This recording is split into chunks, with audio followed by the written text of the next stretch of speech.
ઠંડીને લઈને રાહતના સમાચાર છે। આગામી 5 દિવસમાં ઠંડીમાં ઘટાડો જોવા મળશે। સૌરાષ્ટ્ર કચ્છ છૂટવા માટે તૈયાર રહેવું પડશે, કારણ કે હવામાન વિભાગે કોલ્ડ વેવની અહીંયા આગાહી આપી દીધી છે। રાજકોટ, પોરબંદર અને કચ્છની અંદર કોલ્ડ વેવની શક્યતા વ્યક્ત કરાઈ છે। સામાન્ય કરતા 4.5 ડિગ્રીનો ઘટાડો થતા કોલ્ડ વેવની આગાહી આપવામાં આવી છે। હાલ ઉત્તરથી ઉત્તર પૂર્વ તરફના પવનો ફૂંકાતા આગામી 24 કલાક કોલ્ડ વેવની આગાહી છે। જો કે આગામી 5 દિવસ તાપમાનમાં વધારો થવાની શક્યતા છે। રાજ્યમાં નલિયા 6.4 ડિગ્રી સાથે સૌથી ઠંડુ શહેર રહ્યું। રાજકોટમાં 9.5 ડિગ્રી તાપમાન નોંધાયું છે। અમદાવાદમાં 13.4 ડિગ્રી તો ગાંધીનગરની અંદર 13.3 ડિग्री तापमान नोंधाયું છે। तापमान जो है गुजरात में जो है मोस्टली नो लार्ज चेंज में देखने को मिलेगा। सौराष्ट्र कच्छ रीजन में, गुजरात रीजन की बात करें तो उसमें टेम्परेचर कई हिस्सों पे जो है नो लार्ज चेंज में ही रहेगा। अगले 24 घंटों में जो गुजरात में कोल्ड वेव वार्निंग दी गई है, जिसमें मुख्य तौर पे सौराष्ट्र कच्छ के हिस्से शामिल हैं, जिसमें कच्छ में नलिया जहां 6 डिग्री के आसपास तापमान रहने की संभावना है, पोरबंदर जहां 11 डिग्री के आसपास तापमान रहने की संभावना है, तथा राजकोट जहां 8 डिग्री सेल्सियस तापमान रहने की संभावना है। આણંદ જિલ્લાના સુજિત્રામાંથી પસાર થતી નહેર એ લોકો માટે જોખમી બની છે। ત્રમુવાડ ગામ પાસેથી પસાર થતી પાણીની નહેર પર નાળું આવેલું છે। આ નાળા પરથી દરરોજ હજારો વાહનો પસાર થાય છે। સુજિત્રા, લીંબાલી, દેવાતજ, મેઘલપુર સહિતના 10 ગામના વાહનો અહીંયાથી પસાર થાય છે। સ્થાનિકોનું કહેવું છે કે પાણીની નહેર અને તેના નાળા પર સંરક્ષણ દિવાલ છે જ નહીં, અને જેથી ભૂતકાળમાં ઘણા અકસ્માતો સર્જાયા છે અને જાનહાનિ પણ થઈ છે। ખાસ કરીને રાત્રિના સમયે વાહનો આ નહેરમાં ખાબકે છે। નહેરની અંદર 14 જેટલા કૂવા પણ આવેલા છે અને જેમાં પડતા લોકોના જીવ પણ ગયા છે।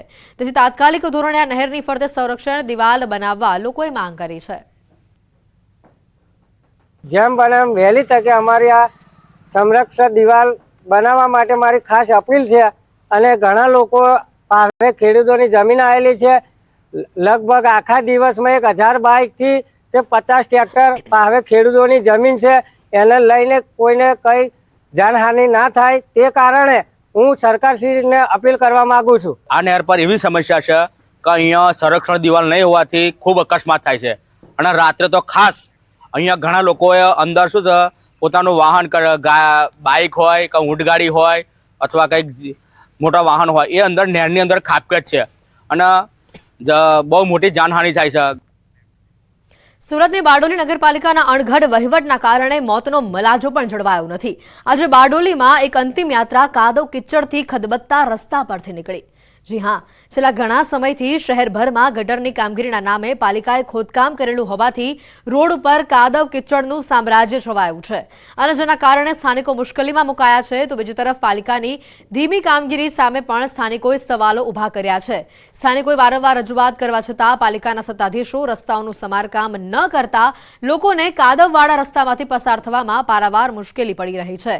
ત્યારે બારડોલીના મુખ્ય માર્ગ નજીક આવેલા બેન્ડવાલા ટેકરા પાસેથી રસ્તો ખોદી કાઢવામાં આવતા એક અંતિમ યાત્રા આ કાદવમાંથી કાઢવાની ફરજ પડી। આ નગરપાલિકા વાળાએ તોડેલું છે, નહીં તોડવાનું કામ કરેલું બરાબર છે। આ રસ્તો 15 દિવસ થઈ ગયા, હજુ કામ ચાલુ નથી। પરિસ્થિતિ મારો પૂરો હમણે લાશ કાઢી એ કાદવમાંથી કાઢી આટલા કાદવમાં અહીંયા તકલીફ એટલી છે, ખોદેલું છે, આજ મૈયત થઈ કાદવમાંથી કાઢવું પડ્યું। નગરપાલિકામાં રજૂઆત કરી, હજી કોઈ આવ્યા નથી, આવે એમ કરે। તો બીજી બાજુ બારડોલીમાં એક બાજુ એનઆરઆઈ સિઝન પણ ચાલુ હોય અને સ્થાનિક નાના મોટા દુકાનદારને વ્યાપાર અને વ્યવસાય કરાવવાનો ખરો આ સમય છે, પરંતુ આ જ સમયગાળામાં બારડોલી નગરપાલિકા દ્વારા આડેધડ ખોદકામ કરીને માર્ગો બંધ કરી દેવાતા સ્થાનિક રહીશો તોબા પુકારી ઉઠ્યા છે। ગટર લાઇનના નામે અનેક જગ્યા પર ખોદકામો કરવામાં આવ્યા છે। જ્યાં કામ ચાલે છે ત્યાં શાસકો નિયમિત જોવા પણ મળતા નથી અને જેથી નગરપાલિકામાં જાણે અધિકારી રાજે માજા મૂકી હોય તેવું ફલિત અહીંયા થઈ રહ્યું છે। ત્યારે નગરપાલિકા પ્રમુખે કહ્યું કે આગામી દિવસોમાં આ કામગીરી ઝડપથી પૂર્ણ કરી દેવામાં આવશે।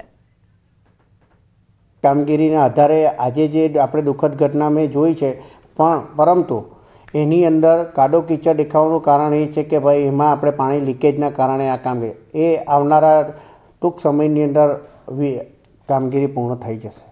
બારડોલી નગરના બેન્ડવાળા ટેકરાની સ્થિતિ દયનીય દ્રશ્યમાં જોઈ શકો છો. ખાસ કરીને કે જે બારડોલી નગરપાલિકા દ્વારા જે ગટર તેમજ સીસી રોડ માટે છેલ્લા 15 દિવસથી આ જે બેન્ડવાળા ટેકરા સમજી પરિવારો રહી છે ત્યાં જવાનો માર્ગ ખોદી નાખવામાં આવ્યો છે. હાલમાં કોઈ પણ જાતની કામગીરી થવા પામી નથી અને આજ રોજ સ્થિતિ એ હતી કે સમજી પરિવારના એક સદસ્યનું જે મૃત્યુ થવા પામ્યું હતું એ મૃત્યુની સ્મશાન યાત્રા પણ આજ તમે દ્રશ્યમાં જોઈ શકો છો કાદવમાંથી કાઢવા માટે મજબૂર બન્યા છે. જાડી ચામડીના વહીવટી તંત્રના અધિકારીઓને ચૂંટાયેલા સદસ્યો પણ ક્યાંક ને ક્યાંક આજે સમજી પરિવારના જે મોહલ્લો છે એમાં રોડ ખોદી નાખ્યો ત્યાં કોઈ પણ જાતની વિઝિટ કે કોઈ પણ જાતની નક્કર કામગીરી કરવા માટે પણ હજુ સુધીમાં આ ચૂંટાયેલા સદસ્યો કે કોઈ પણ પાલિકાના અધિકારીઓ પણ ફરજિયાત નથી. જે અંતર્ગત સ્થાનિકોની હાલત હાલ બેહાલ થવા પામ્યા છે. કેમેરામેન રાજ પટેલ સાથે કેતન પટેલ, ન્યૂઝ 18 ગુજરાતી, બારડોલી. ખેડા જિલ્લામાં વધુ એક જમીન કૌભાંડ સામે આવી રહ્યું છે. વડતાલ પોલીસ મથકે રાજેન્દ્રસિંહ ગોહિલ નામના ફરિયાદીએ ફરિયાદ નોંધાવી છે.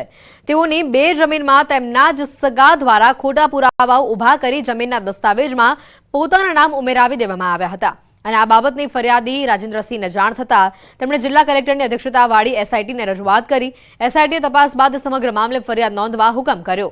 ત્યારે વડતાલ પોલીસે આરોપી રમેશ ગોહિલ, મીના પરમાર, હેતલ પટેલ, પરિત પટેલ અને રસિક પટેલ વિરુદ્ધ ફરિયાદ નોંધી તપાસ હાથ ધરી છે.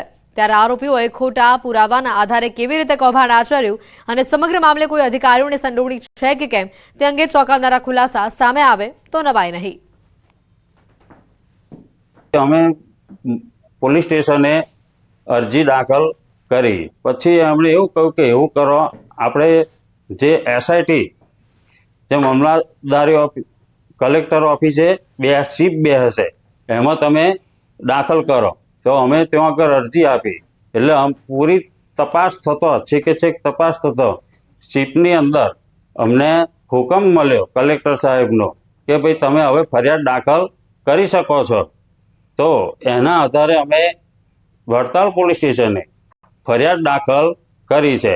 આ કામના આરોપી છે રમેશભાઈ સોમાભાઈ ગોહિલ, મીનાબેન પૂનમભાઈ પરમાર. આ બંનેનું તથા તેમના કૌટુંબિક કાકા જે છે એમના નામ દાખલ કરવામાં આવ્યા. આ જે સમગ્ર દસ્તાવેજો ખરીદવામાં આવ્યામાં આરોપી નંબર 3 તરીકે હેતુલ પટેલ, પરિતકુમાર પટેલ અને રસિકભાઈ પારેખ 3 પણ જે છે તે લોકોએ મદદગારી કરેલી હોય. આ જે સમગ્ર પ્રકરણ છે એ બાબતે અગાઉ જે તપાસ થઈ અને તપાસ થયા બાદ આ